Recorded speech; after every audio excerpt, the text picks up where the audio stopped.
Hey, good morning, Ant World. This is Paul. Thank you guys for tuning in. I do truly appreciate it.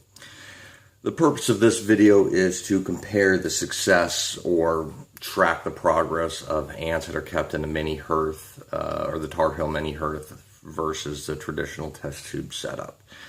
For those of you that follow me, you do know that I am always bragging about Tar Heel ants. I can assure you I don't get anything free from them. I just find that they make a superior product, so I like to promote that. And I do have pretty much everything now I do in Tar Heel ants, formicariums. And like I said, I don't get anything free from him. He doesn't sponsor me. It's a good product. He is a one-man show, and he does make great products. I like to support him because he does, I think, provide a good service and a good product. So anyway, I did, however, win a free won a free nucleus. I won something from him, but there's another product I ordered. I think it was a Fortress, where one of the promos was it came with a free mini hearth. And initially I told him, nah, I don't want it, just give me something else. I was going to get some other garbage, some accessories, and he really pushed me to get the mini hearth, which I'm glad that he did, the free one, from the simple point that I love them, and I probably wouldn't have experienced it if I had not accepted that one free one that he gave me. At that time, I was starting all my colonies in test tubes, and I started one Myrmecotis, probably pronounced that wrong. Actually, I'm sure I pronounced that wrong, but honeypot ant, and they have done phenomenally well in that enclosure. So I'm a believer, and since then, I think I've purchased 10 of them. So I do like the setup. But earlier this month, July 13th, I captured 4 honeypot queens, and I put them directly into mini hearths, that I recycled from last season.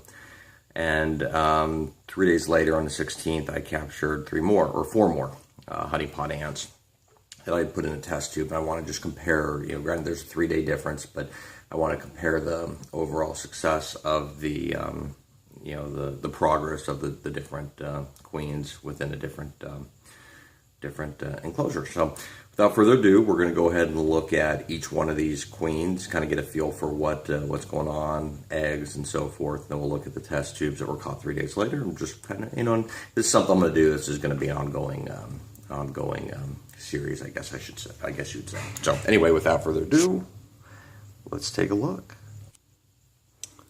Alrighty, let's get set up here. Okay, so this is honeypot 1.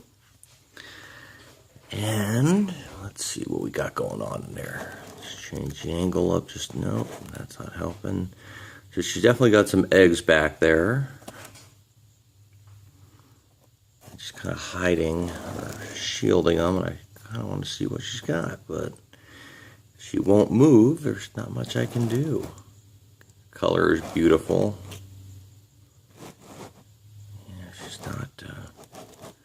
She's not going to share, but she does have, and I do periodically take a peek, just make sure they're not dead.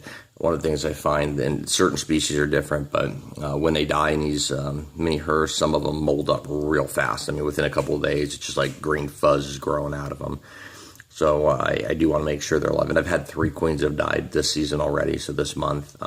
So I do like to take a peek at it and make sure they're still alive. So I do know there are some ants back there, or queens, or eggs back there, but since she's not going to move, we're going to go ahead and put her away. Oh, wait.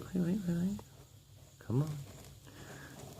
Nope, guess not. So we're going to put her away.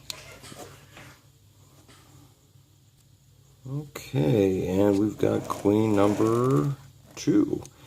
And queen number 2, it looks like we've got larvae. Look at that, guys. So we've got a little cluster of eggs that she's carrying and some larvae. She's not digging the light. And I don't want to stress her out anymore, so we're going to cover her up. But we got larvae. 17 days into it, we've got larvae. A mini hearth. Okay, so let's look at number 3.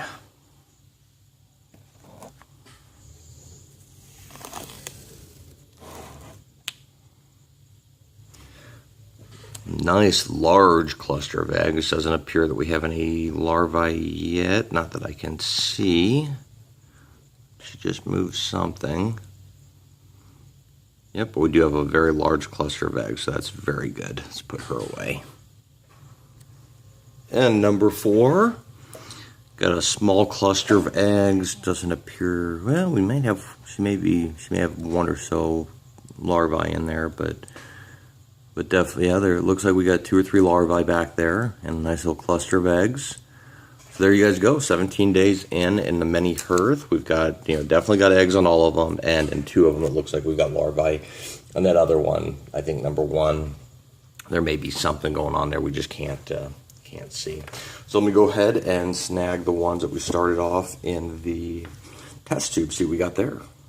Okay, so here's one of the queens that I caught on the 16th, so 3 days later, so 14 days in the test tube. Definitely pulling at the cotton. We do have clearly a cluster of eggs. It's hard to see in the video, but they're not as tightly clustered. There are a couple, let me see if I can, there are a few eggs that are loose, which is usually not as good. But there you go, let's grab the next one. So here's the next one. I don't know if the white background is helping or not. Let me try it this way, see if that's any better. Yeah, slightly. So the eggs are definitely not in tight a cluster, but there's a lot of eggs there, so she's definitely laying them. There's some larvae in there, but it's definitely not as not a tight cluster like you see with the in the Mini Hearth. So let's put her away. Okay. Let's see what we got here. She's not. So we got some eggs. All right, let's see if it's any better there. She's not looking as good. She's not running around, but got some loose eggs in there.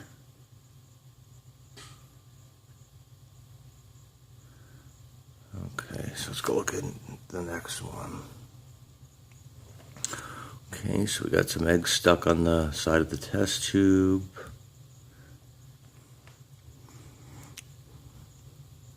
Again, I always like to see a real nice cluster of eggs, so we're not seeing that here, but it's not necessarily a bad thing. I've sorted quite a few colonies in test tubes, but just an observation.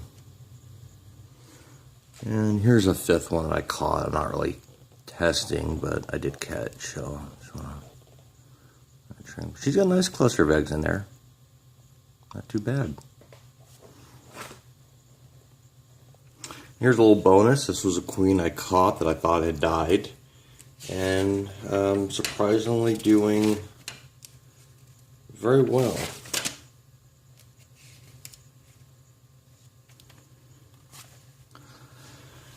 So I think someone told me it's a first of this species, but somebody made a comment that it's a carpenter ant, so it would be kind of cool to catch because I have not caught this species yet, so it would be kind of cool if it turns out to be one. But yeah, I thought she died. I had her in a test tube. It looked like she was dead, and pretty much put her in a pile to dispose of, and then next day she was nice and lively, so I put her in it's a Tar Heel ant something, I can't remember the name of it, like an Adam C or something like that, and this looks like it's a fully claustral species, so it's an appropriate formicarium for a fully claustral. So you can see there I've got the watering tower, there's no foraging area, and I'll probably create a little foraging area to drop the whole nest into when ants start to eclose. So yeah. So guys, I want to thank you for watching. This I'm just going to call the Mini Hearth versus the test tube. And, guys, I'll keep you kind of posted, as we move forward. So, as always, thank you for watching. I appreciate the comments. I love interacting with you guys. I try to interact with everybody as often as I can. Keep in mind, I do all this off my cell phone, and tracking comments is really a pain in the butt on the cell phone. Sometimes I hop on the computer, but most of the time my phone beeps at me that I have a comment. I go on, try to comment. Sometimes these comments just get lost, and it's hard to track on my cell phone. So if I don't respond, I do apologize. I truly make an effort, and right now the comments I'm receiving from a strictly volume standpoint are very manageable, so I do make a real effort to respond, and I do appreciate the interest, and will continue to do so. Again, guys, thank you for watching. Have a wonderful August.